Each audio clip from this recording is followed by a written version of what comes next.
Everyone, अपन लोग start कर रहे हैं इंश्योरेंस क्लेम की थियरी।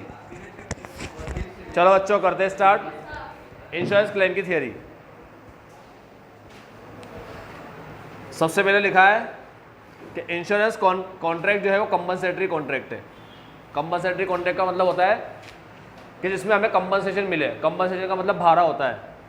अबे तुम कैसे बेवकूफ़ हो सालो, तुम्हारी बुक नहीं खुलती क्लास के पहले।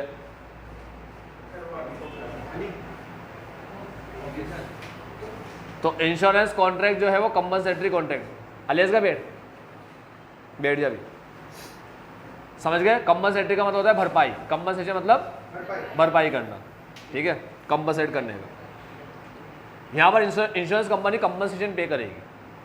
कब पे करेगी? जब लॉस होगा किसकी वजह से? Fire, flood, earthquake etcetera, natural calamities की वजह से, ठीक है। नेचुरल कैलेमिटीज़, प्राकृतिक आपदाएं। ये मेरी वीडियो 2-3 बार देख लेना स्पीड से, ठीक है, बस यही काफ़ी है, बुक उठाने की ज़रूरत ही नहीं पड़ेगी, ठीक। इंश्योरेंस कॉन्ट्रैक्ट कंपनसेटरी कॉन्ट्रैक्ट होता है। यहाँ पर इंश्योरेंस कंपनी हमें कंपनसेट करती है, ठीक है। कब करती है? जब नेचुरल कैलेमिटीज़ आए और उसकी वजह से हमें लॉस हो। नेचुरल कैलेमिटीज़ की वजह से कुछ लॉस हो तो उसमें आता है हमारे पास फायर, फ्लड, अर्थक्वेक एक्सेट्रा। फिर बोलता है आगे, इस चैप्टर में अपन लोग 3 तरह के क्लेम के बारे में पढ़ते हैं। 3 तरह के क्लेम। पहला क्लेम होता है लॉस ऑफ स्टॉक, स्टॉक का नुकसान।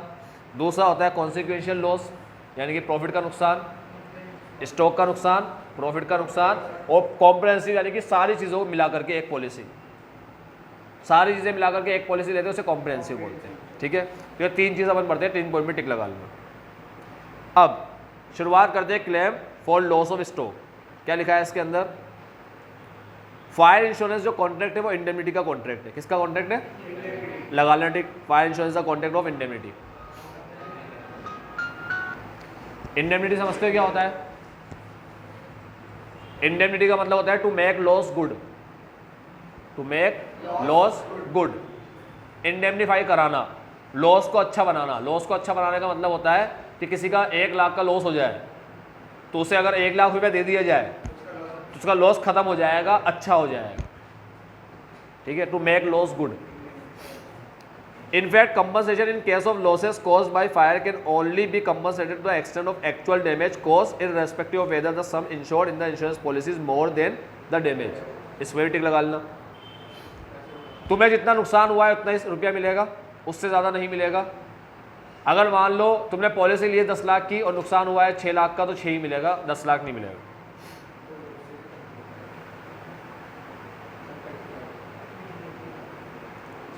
अब तुम अगर इंश्योरेंस कम लोगे, तुम इंश्योरेंस कम लोगे और जिसका नुकसान हुआ है, जैसे अभी तुमने इंश्योरेंस लिया 3 लाख का, कितने लाख का? 3 लाख का। और जिस चीज़ का नुकसान हुआ है, जिस आर्टिकल का नुकसान हुआ है वो 6 लाख का है, ठीक है। और नुकसान कितना हुआ है उसका? 5 लाख का हुआ है। सपोज करो ये 6 लाख की बुक है। कितने की बुक है? इसका इंश्योरेंस ले रखा है 3 लाख का मैंने। अब ये 6 लाख की बुक, इसका कुछ डैमेज हो जाता है और नुकसान होता है इस बुक का 5 लाख का, ठीक है। थोड़ी बहुत बच गई, 1 लाख रुपए तो मार्केट से मुझे मिल जाएगा, ठीक है। तो अब मुझे 5 लाख का नुकसान होता है, या ऐसे समझ लो कि इस बुक का, ये कई बुक है मेरे पास, बहुत सारी बुक है, मैंने इंश्योरेंस ले रखा है। ये बुक इतनी सारी है मेरे पास कि उसकी वैल्यू कितनी है? 6 लाख। मैंने इंश्योरेंस ले रखा है 3 लाख का। अब 5 लाख की बुक का नुकसान हो गया, 1 लाख की बुक बच गई। बहुत सारी बुक है मेरे पास, उसकी वैल्यू 6 लाख है, 5 लाख का लॉस हो गया। तो इंश्योरेंस कंपनी क्या करेगी? तुमने आधी पॉलिसी ली है ना, तो 5 लाख का लॉस हुआ तो आधा मिलेगा, 2.5 लाख। इसे बोलते हैं एवरेज क्लोज। जब तुम पढ़ोगे, इंश्योरेंस पढ़ा रखा है पहले ही, ठीक है, दोबारा रिवाइज करोगे तो पता पड़ जाएगा एवरेज क्लोज क्या होता है। एवरेज क्लोज होता है जो लॉस को क्या करता है? प्रोपोर्शनेट कर देता है। तो दूसरी लाइन में लिखा है, on the other hand the insurance for an article has been made at a lower rate. अगर लोअर रेट से इंश्योरेंस कराओगे, that it's actual cost, then the compensation amount is reduced proportionately, which is called an average clause. अब तुम्हें determine करना है कि stock का नुकसान कितना हुआ है। तो कैसे डिटरमिन करोगे? लिखा है इसमें, ए डिटर्मिनेशन ऑफ एक्चुअल कॉस्ट।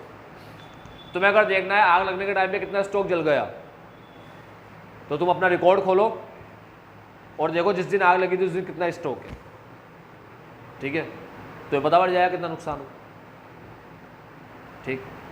लेकिन चक्कर ये कि रिकॉर्ड भी जल जाए, अब कहाँ से लाओगे? तो पॉइंट नंबर बी में लिखा है असेसमेंट ऑफ एस्टिमेटेड स्टॉक। अपन ने 3 स्टेप पढ़ी, तुम्हें याद हो तो।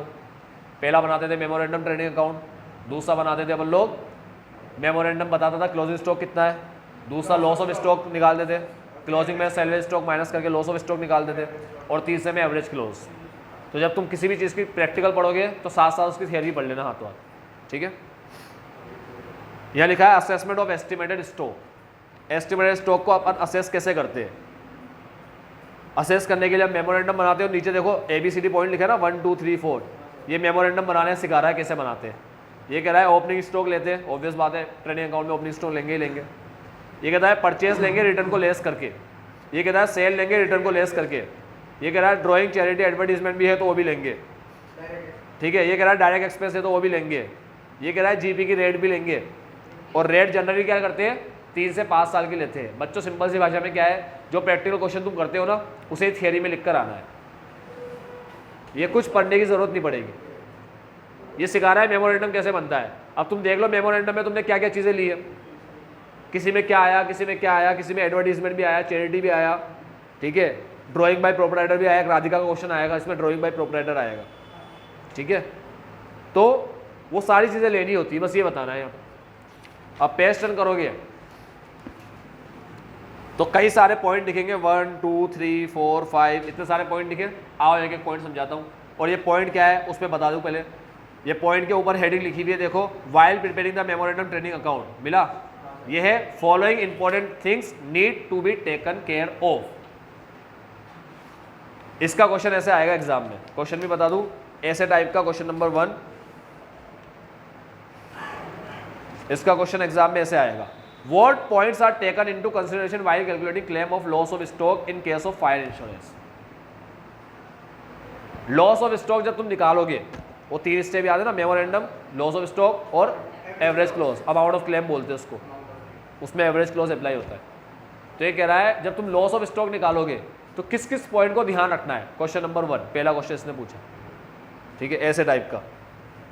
तो अब इसका जवाब देंगे, ये रहा उसका जवाब पूरा। क्या लिखा है? पहला पॉइंट लिखा है determination of average of GP rate. हम क्या करेंगे, पिछले 3 से 5 साल का GP लेंगे, GP रेट लेंगे, ठीक है, और उनका एवरेज करके एवरेज GP रेट लगाएंगे, ठीक है। एवरेज GP रेट लगाएंगे सेल के ऊपर, मेमोरेंडम की सेल पे, आग लगने वाली सेल पे, ठीक है, समझ गए ना। आग लगने के दिन जितनी सेल करी ना, साल के शुरू होने के आग लगने के दिन तक की, उस पे लगाएंगे, उससे GP आएगा। तो ये कह रहा है determination of average GP, average GP rate लेंगे अपन, ठीक है। ये रेट निकालने के लिए 3 से 5 साल के अपन लोग प्रॉफिट लेंगे, और इसके बाद एक लाइन लिखी है, अगर GP रेट बढ़ती हुई या गिरती हुई होगी तो अगली रेट भी बढ़ती हुई या गिरती हुई लेंगे, एवरेज नहीं लेंगे, ठीक है। जैसे अगर रेट इस प्रकार है 15 20 25 30, तो अगली वाली रेट लेंगे 35 और रेट इस प्रकार है 30 25 20, तो अगली रेट लेंगे 15, ठीक। तो इस लाइन में क्या लिखोगे, पहले पॉइंट में क्या लिखोगे कि GP रेट निकालने के लिए 3 से 5 साल का एवरेज करते हैं, सिंपल एवरेज करते हैं, 3 से 5 साल की रेट लेके उसका सिंपल एवरेज करते हैं, और अगर वो बढ़ते हुए और गिरते हुए ट्रेंड में हो तो फिर सिंपल एवरेज नहीं करते, फिर बढ़ती हुई या गिरती हुई रेट लेते हैं। फॉर एग्जाम्पल में लिख देना ये जो भी अपन ने एग्जाम्पल लिया, average GP rate given on cost. अब अगर कॉस्ट पे गिवन हो तो कन्वर्ट करते हैं उसको, ठीक है। फिर लिखा है average GP rate not given, अगर एवरेज GP रेट गिवन ना हो तो हम लोग पिछले साल का ट्रेडिंग अकाउंट बना के GP निकालते हैं और फिर से GP रेट लेते हैं, ठीक है। Item not related with memorandum trading account, कोई आइटम मेमोरेंडम से रिलेटेड ना हो तो उसे हटा देते हैं। जैसे हमने मशीन इंस्टॉल कराई, इंस्टॉल का जो खर्चा था इंस्टॉल कराने का 10,000 आया, वो 10,000 को हमने क्या कर दिया, लेबर वेजेस में जोड़ दिया। तो इंस्टॉल कराने का खर्चा वेजेस में नहीं, मशीन में ही जुड़ता है, तो 10,000 माइनस कर देंगे वेजेस में से। मशीन खरीदने को परचेस नहीं बोलते, मशीन खरीदने की एंड होती है मशीन टू कैश, तो अगर तुमने 1 लाख की मशीन खरीदी और परचेस में जोड़ दिया 1 लाख रुपया तो गलत है, तो हटाएंगे उसको। तो ये एडजस्टमेंट करेंगे, मेमोरेंडम में नहीं आते।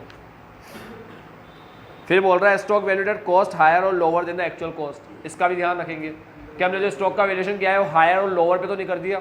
अगर हायर लोअर पे किया तो वापस नॉर्मल पे लेकर आएंगे। Stock with low sale value, अगर लो सेल वैल्यू वाला स्टॉक है यानी कि एबनॉर्मल स्टॉक है तो उसका अलग से कॉलम बनाएंगे। इलस्ट्रेशन नंबर 7 या 8 में आएगा, ठीक है, 2 कॉलम बनेंगे। 6, 7, 8 में आता है शायद, या 7 से शुरू होता है, ठीक है।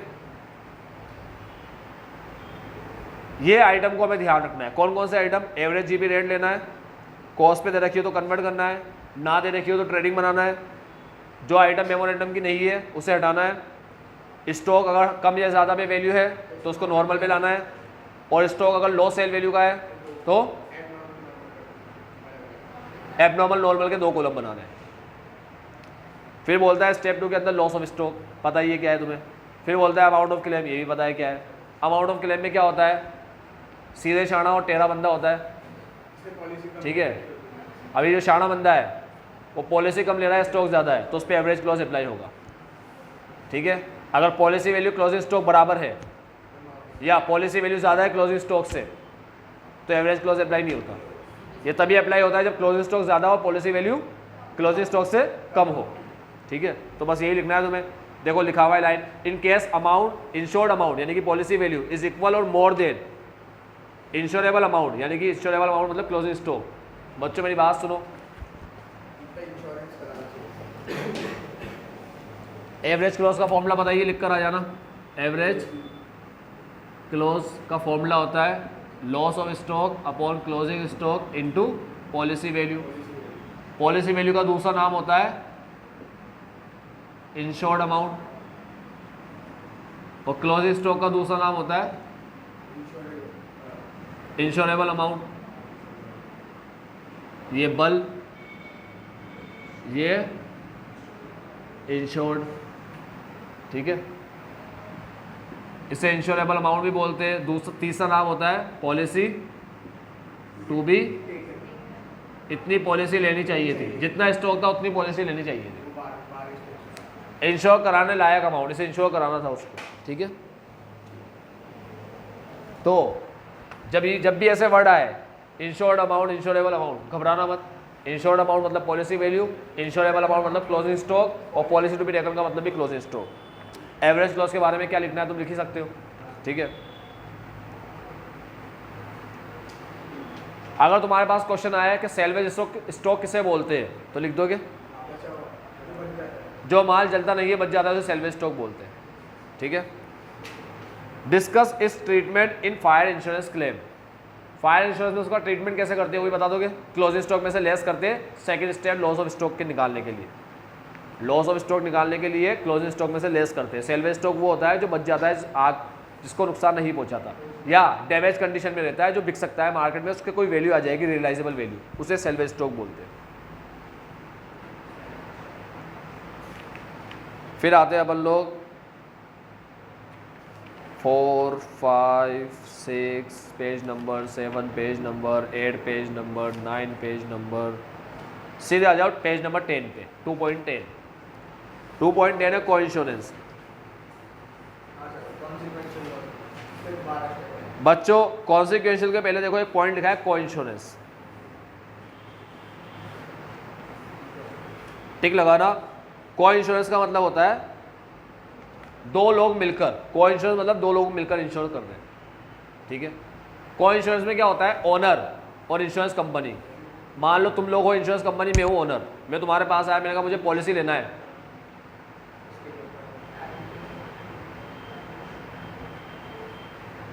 तुम कौन हो और मैं हूँ ओनर, ठीक है। तुम इंश्योरेंस कंपनी हो, मैं ओनर हूँ, मैं तुम्हारे पास आया। पेज नंबर 2.10 में को इंश्योरेंस नाम से टॉपिक है। तो मैं तुम्हारे पास आया, मैंने कहा मुझे पॉलिसी चाहिए, ठीक है, मैं ओनर हूँ। तुमने कहा किसके लिए, मैंने कहा 1 लाख का स्टॉक है। तुमने कहा ठीक है मिल जाएगी 1 लाख की पॉलिसी। मैंने कहा 1 लाख की नहीं चाहिए, अपन लोग मिलकर बेयर करेंगे। तो उस केस में क्या होगा कि परसेंटेज रहेगा 40%, 60%, 50%, जो भी तुम्हें रखना है।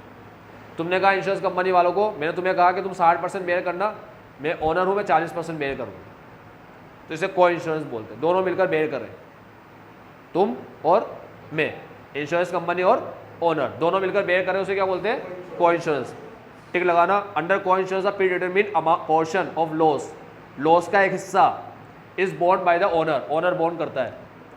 सपोज पॉलिसी है 60% को इंश्योरेंस क्लेम, अगर पॉलिसी में 60% को इंश्योरेंस क्लोज हो, इसका मतलब ये हो गया कि 60% of the actual cost of property will be borne by the insurer and 40% by the insured.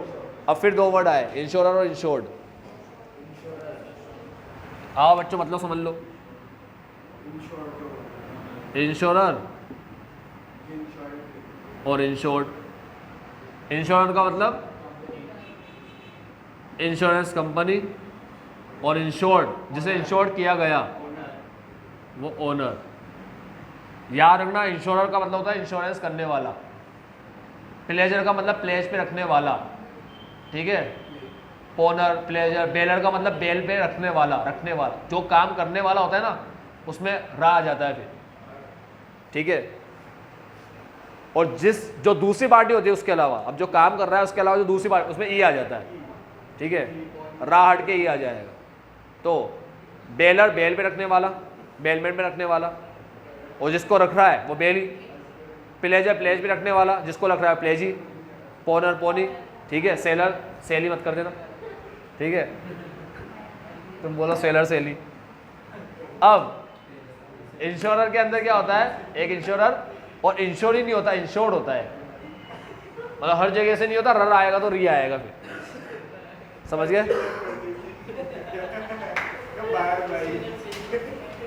तो समझ गए बात। इंश्योरर इंश्योरेंस कंपनी होती है, इंश्योरेंस करने वाला, बेल पे रखने वाला, प्लेज पे रखने वाला। तो इंश्योरेंस का मतलब इंश्योरेंस करने वाला। अब इंश्योरेंस ओनर थोड़ी करेगा, ओनर तो करवा रहा है इंश्योरेंस, वो इंश्योर्ड है, ठीक है। आओ बच्चों, इसमें लिखा है कि अगर 60% इंश्योरेंस को इंश्योरेंस क्लोज है, 60% वाला क्लोज है, तो इसका मतलब होता है loss up to 60% of actual cost of property will be borne by the insurer. अगर 60% वाली पॉलिसी ली है, 60% वाली, तो 60% लॉस कौन उठाएगा? इंश्योरर यानी कि इंश्योरेंस कंपनी। और 40% लॉस कौन उठाएगा?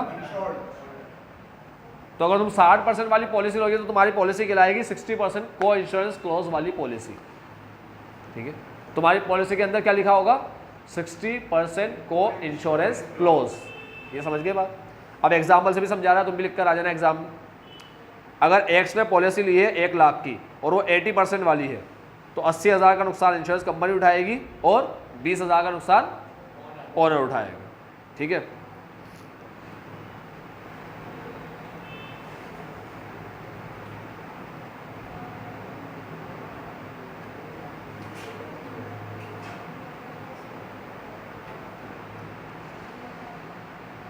अब इसके बाद आता है अपना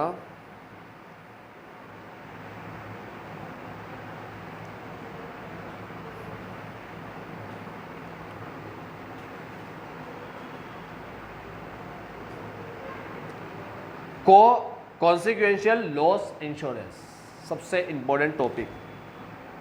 क्वेश्चन आएगा, what is consequential loss policy? Consequential loss policy क्या होती है?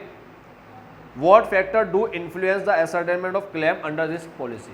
कौन से फैक्टर इसको अफेक्ट करते हैं? इसको कौन से फैक्टर अफेक्ट करते हैं? तो सबसे पहले समझते हैं कॉन्सिक्वेंशियल लॉस पॉलिसी क्या होता है। बच्चों, आग लगने की वजह से 2 प्रकार के लॉस होते हैं। मेरी लाइन सुनते रहना, जो लाइन में बोल रहा हूँ। आग लगने की वजह से 2 तरह के लॉस होते हैं, एक होता है डायरेक्ट, एक होता है इनडायरेक्ट, ठीक है।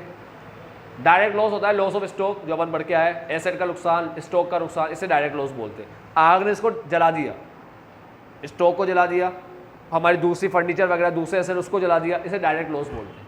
एक होता है इनडायरेक्ट। अब आग प्रॉफिट को नहीं जलाती, आग तो बिजनेस को जलाती है, उसकी वजह से वो बंद हो जाता है, सारा माल जल गया ना। अब जब तक साफ सफाई होगी, नया माल आएगा, तब तक बिजनेस बंद है अपना, ठीक है। तब तक के लिए जो हम सेल वेल नहीं कर पा रहे, जो प्रॉफिट हम नहीं कमा पा रहे, जितना प्रॉफिट हम नहीं कमा पा रहे, हम इतना कमा सकते थे नहीं कमा पा रहे, ठीक है, वो इनडायरेक्ट लॉस कहलाता है। तो लिखा हुआ है because of fire business suffer 2 kind of loss. वही बोला मैंने, दो तरह के लॉस होते हैं। पहला डायरेक्ट लॉस होता है जो अपन पढ़ चुके हैं स्टॉक और फिक्स एसेट का। दूसरा इनडायरेक्ट लॉस होता है जो कहलाता है loss of profit and standing charges. जब तुम प्रैक्टिकल पढ़ोगे तो समझ में आ जाएगा स्टैंडिंग चार्जेस वगैरह क्या होते हैं। फिक्स चार्जेस को स्टैंडिंग बोलते हैं, यानी कि रेंट वगैरह, ये बिजनेस चलने पे भी लगेगा रेंट, तो are included due to closure of the business during this period. Indirect loss are caused by the fire, as such it is called consequential loss. आग लगने की वजह से होता है ये लॉस, इसलिए इसको क्या बोलते हैं, कॉन्सिक्वेंशियल लॉस। बच्चों कॉन्सिक्वेंशियल वर्ड का मतलब क्या होता है, कॉन्सिक्वेंट का मतलब होता है इसकी वजह से, ठीक है, किसी चीज की वजह से जो होता है ना उसे कॉन्सिक्वेंट बोलते हैं। तो किसी के साथ गलत किया ना तूने, ये उसका कॉन्सिक्वेंट है, ठीक है, आज तेरे साथ भी गलत हो रहा है। If any businessman was protection from direct indirect loss then he should take policy. अब बकवास बात कर रहा है, काम की नहीं है। तो सुनो बच्चों, इनडायरेक्ट लॉस जो होता है आग लगने की वजह से, उसे कॉन्सिक्वेंशियल लॉस बोलते हैं, और इस लॉस की जो हम पॉलिसी लेते हैं उसे कॉन्सिक्वेंशियल लॉस पॉलिसी बोलते हैं। अब कॉन्सिक्वेंशियल के अंदर कौन कौन से लॉस होते हैं। पहला लॉस आया loss of net profit, net profit का लॉस होता है। दूसरा आया लॉस ऑफ स्टैंडिंग एक्सपेंस। तीसरा है एडिशनल वर्किंग कॉस्ट। प्यारे बच्चों मेरी बात ध्यान सुन लो, तुम्हें पता है जीपी का फॉर्मूला क्या होता है, यहाँ पर एनपी प्लस स्टैंडिंग चार्जेस, वो जीपी होता है, ठीक है। तो देखो क्वेश्चन ने बोल रखा है कि तुम्हें किस किस का रुपया मिलता है, लॉस कौन कौन सा लॉस मिलता है तुम्हें। तुम्हें मिलता है, इंश्योरेंस कंपनी तुम्हें क्या देगी, इंश्योरेंस कंपनी बोलेगी बेटा तू नेट प्रॉफिट घर पे ले जाता है, बीवी को देता है, तो बीवी का रुपया भी ले ले। साथ में तूने वर्कर वगैरह पाल रखे हैं, उनको सैलरी देता है, ठीक है। आग लगने में भी तेरे सैलरी मांगेंगे हो, तूने बिल्डिंग ले रखी है उसका रेंट भी देना पड़ेगा, तो स्टैंडिंग चार्जेस भी ले ले। ये वो वाले जो हमने इंश्योर करा है, इसे हम लोग जीपी बोलते हैं। असल में इंश्योरेंस कंपनी जीपी नहीं देती अपन को, अब उनको दो चीज़ का क्लेम देती है, लेकिन अपन इसको बोलते क्या है, जीपी। समझ गए, क्योंकि प्रॉफिट में, नेट प्रॉफिट में जब खर्चे जुड़ते हैं तो जीपी कहलाता है। आई बात समझ। ये फॉर्मूला इंश्योरेंस कंपनी ने दिया है। तो जब तुमसे ऐसे पूछे कॉन्सिक्वेंशियल इंश्योरेंस क्या होता है, तो उसको बोल देना इनडायरेक्ट लॉस को कॉन्सिक्वेंशियल लॉस बोलते हैं, और उसकी पॉलिसी को कॉन्सिक्वेंशियल लॉस पॉलिसी बोलते हैं, ठीक है। इसमें तीन चीज़ कवर होती है। कौन कौन सी तीन चीज़, नेट प्रॉफिट पहला, इंश्योरेंस स्टैंडिंग चार्जेस दूसरा, स्टैंडिंग चार्जेस लिखना, इंश्योर मत लिखना, स्टैंडिंग चार्जेस दूसरा, और तीसरा AWC एडिशनल वर्किंग कॉस्ट। अब एडिशनल वर्किंग कॉस्ट क्या होता है ये भी तुम्हें पता है। थोड़े टाइम के लिए अपन कुछ दूसरा प्रेमाइसेस एडिशनल खर्चा करके अपना सेल कर रहे हैं, सेल को मेंटेन रखने की कोशिश कर रहे हैं, उसे AWC बोलते हैं। AWC इसलिए होता है ताकि अपना नुकसान कम से कम हो, ज़्यादा ना हो जाए।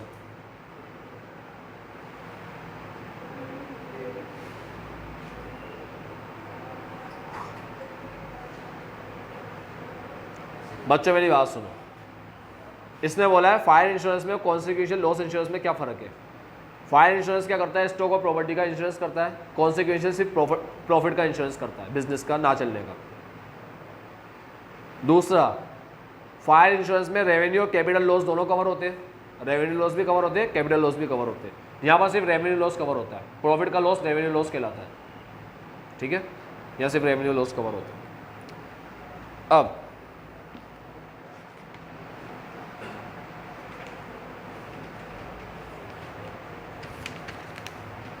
स्टैंडिंग चार्जेस क्या है बता दोगे तुम लोग, इंडेमनिटी पीरियड क्या है ये भी तुम बता दोगे। तुमसे पूछ लिया कॉन्सिक्वेंशियल लॉस कैसे निकलता है, पूरी स्टेप लिख के आ जाए, 7 स्टेप पता ही होगी। जब प्रैक्टिकल पढ़ोगे तो 7 स्टेप याद आ ही जाएंगे।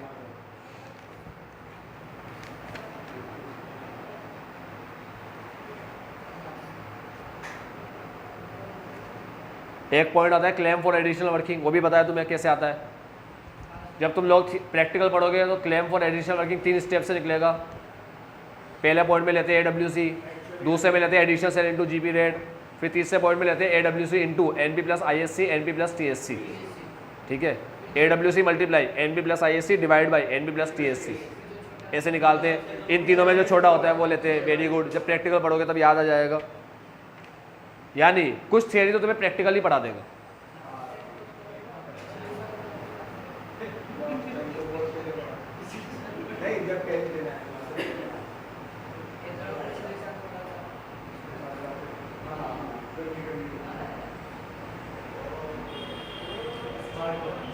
अब पेज नंबर 2.19 में आ जाओ।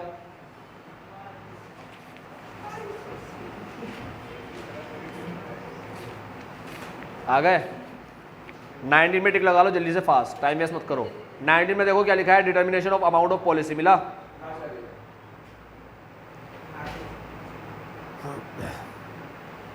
उसमें पॉइंट नंबर 1 लिखा है ना, रिस्क, तो उसके पहले देखो एक लाइन लिखी हुई है,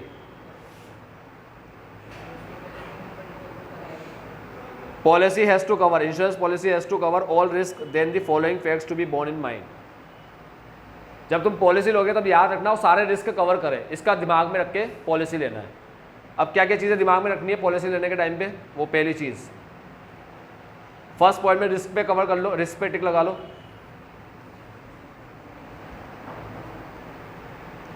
दूसरे के अंदर टिक लगाना, स्टैंडिंग एक्सपेंस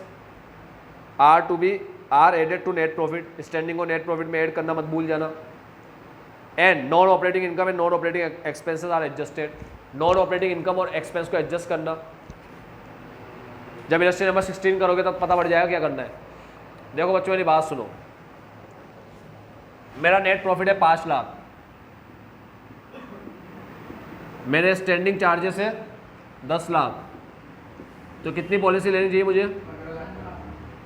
15 लाख की पॉलिसी लूँगा, इंश्योरेंस कंपनी मुझे 15 लाख देगी, तो 5 लाख घर पे बीवी को दे दूंगा नेट प्रॉफिट का, और 10 लाख का स्टैंडिंग चार्जेस है, रेंट और सैलरी पे कर दूंगा। समझ गए? ये हो गए 15 लाख खत्म। लेकिन 2 लाख की मेरी इनकम है non operating income, non operating income, तो मैं इसे माइनस करता हूँ, 13 लाख की पॉलिसी लूँगा, इंश्योरेंस 13 लाख देगी, 2 लाख मुझे नॉन ऑपरेटिंग इनकम से मिल जाएगी। ठीक है, तो ये बोला है कि नॉन ऑपरेटिंग इनकम और नॉन ऑपरेटिंग एक्सपेंस कुछ हो तो उसे भी एडजस्ट करना। जनरली इनकम ही आती है नॉन ऑपरेटिंग इनकम, NOI आती है क्वेश्चन। ठीक है, अब पॉइंट नंबर 3 में लेना possibility of increase in sale, और फिर पॉइंट नंबर 4 जो है उसको 2 कर रखा है पागलों ने। कुछ मत करो, कुछ भी नहीं है वो, कुछ करने की जरूरत नहीं है, बस possibility of increase in sale यहां तक ही लेना है, कुछ टिक मत लगाना उसके अलावा।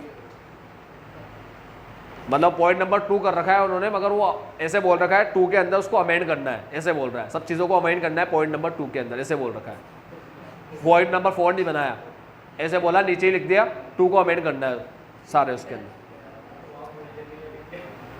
पेज नंबर 2.20 इसके बाद वाला page, accounting treatment for comprehensive insurance, सबसे इंपॉर्टेंट टिक लगा लो इस पर। कॉम्प्रिहेंसिव इंश्योरेंस समझते हो? कॉम्बो पैक है, कॉम्बो पैक समझते हो ना? हाँ, ये सब चीज़ लोगे तो आपको इतने में पड़ जाएगी। ठीक है बच्चों, एक बात सुन लो, इंश्योरेंस एक सर्विस है। जैसे मार्केट में प्रोडक्ट बिकते हैं ना, अलग अलग वैरायटी के प्रोडक्ट, अलग अलग रेट के प्रोडक्ट, हमें सस्ते दो, हमें महंगे दो, हमें छोटा प्रोडक्ट दो, हमें बड़ा प्रोडक्ट दो। सेम पॉलिसी भी ऐसी है, छोटी बड़ी, ठीक है, सस्ती महंगी, औकात के हिसाब से, हर कोई की किसी की औकात के हिसाब से होता है। ऐसे नहीं कि करोड़ की आएगी पॉलिसी, लाख वाला बंदा ले नहीं सकता। ठीक है, एक कॉम्बो पैक भी होता है, रिचार्ज वगैरह में भी होता है कॉम्बो पैक, ऐसे यहाँ पर भी कॉम्बो पैक होता है। कई रिचार्ज ऐसे होते हैं जिसमें वो टॉक टाइम वगैरह वगैरह तो होते ही है, साथ में इसका सब्सक्रिप्शन फ्री, उसका सब्सक्रिप्शन फ्री होता है, अमेजॉन प्राइम मिल जाएगा, हॉटस्टार मिल जाएगा, ऐसा नोटंगी होता है। ये वही कॉम्बो पैक है।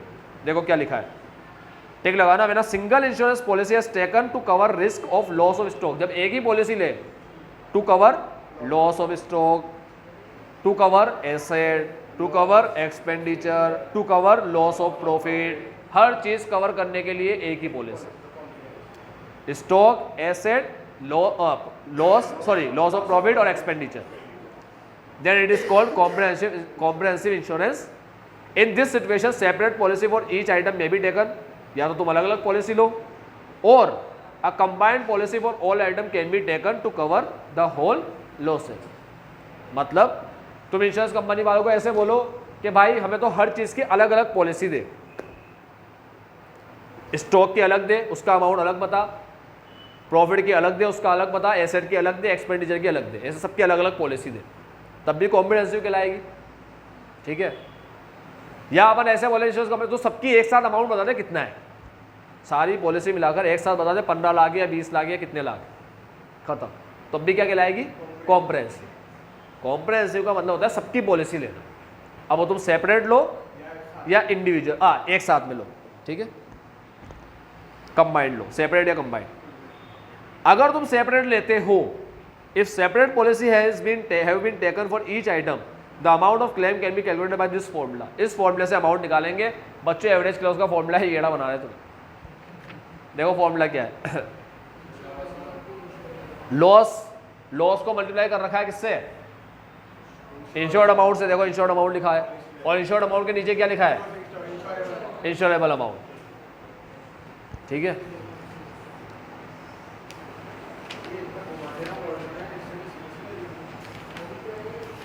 ये चैप्टर की थ्योरी खत्म। बस इन वर्ड्स का ध्यान रखना। पॉलिसी वैल्यू को इंश्योर्ड अमाउंट बोलते हैं, और क्लोजिंग स्टॉक को इंश्योरेबल अमाउंट बोलते हैं। इंश्योरर इंश्योरेंस कंपनी होता है, इंश्योर्ड ओनर होता है। क्या क्या पढ़े बता देता हूँ, पहले सुन लो, समरी बता दूँ पूरे चैप्टर की। हम लोग सबसे पहले लॉस ऑफ स्टॉक के बारे में पढ़े। ठीक है, पहले तो पढ़े इंश्योरेंस पॉलिसी होती क्या है, इंडेमनिटी कॉन्ट्रैक्ट है, इंश्योरेंस कॉन्ट्रैक्ट। फिर हम लोग लॉस ऑफ स्टॉक के बारे में पढ़े। लॉस ऑफ स्टॉक के अंदर 3 तरह से निकलता है, 3 स्टेप में निकलता है वो। कौन कौन से फैक्टर उसको अफेक्ट करते हैं वो पढ़े, मतलब मेमोरेंडम में क्या लेना है क्या नहीं लेना। ठीक है, जीपी वगैरह के बारे में सब पढ़े। उसके बाद सेल्वेज स्टॉक क्या होता है ये पढ़े, उसका ट्रीटमेंट क्या होता है ये पढ़े। उसके बाद कॉम्प्रिहेंसिव लॉस कॉन्सिक्वेंशियल लॉस क्या होता है वो पढ़े, प्रॉफिट का नुकसान। उसके पहले को इंश्योरेंस पढ़े, 60%, 40%, 80%, 20% वाला। ठीक है, को इंश्योरेंस के बाद कॉन्सिक्वेंशियल लॉस पढ़े। कॉन्सिक्वेंशियल लॉस होता है इनडायरेक्ट लॉस, उसकी पॉलिसी कहलाती है कॉन्सिक्वेंशियल लॉस पॉलिसी। ठीक है, इसमें प्रॉफिट का नुकसान आता है, खर्चे भी आते हैं। इसमें 3 चीज़ कवर होती है, नेट प्रॉफिट, स्टैंडिंग चार्जेस, और तीसरा AWC। ठीक है, उसके बाद अपन पढ़े कॉम्प्रिहेंसिव पढ़े। ठीक है, अमाउंट डिटरमिन कैसे करते हैं इंश्योरेंस पॉलिसी का, रिस्क को देखते हैं, ऑपरेटिंग नॉन ऑपरेटिंग इनकम और नॉन ऑपरेटिंग एक्सपेंस को देखते हैं, उसको एडजस्ट करते हैं। और सेल में अगर कुछ बढ़ रहा है तो उसका भी एडजस्टमेंट करते हैं। अगर सेल हमारी करंट ईयर में बढ़ेगी तो उसका एडजस्टमेंट भी सब जगह करते हैं, हर आइटम में करते हैं। ठीक है, उसके बाद कॉम्प्रिहेंसिव पढ़े, कॉम्बो पैक। ठीक है, तो ये अपना चैप्टर खत्म होता है इंश्योरेंस की थियरी। आज के लिए इतना ही, bye bye, take care, have a nice day.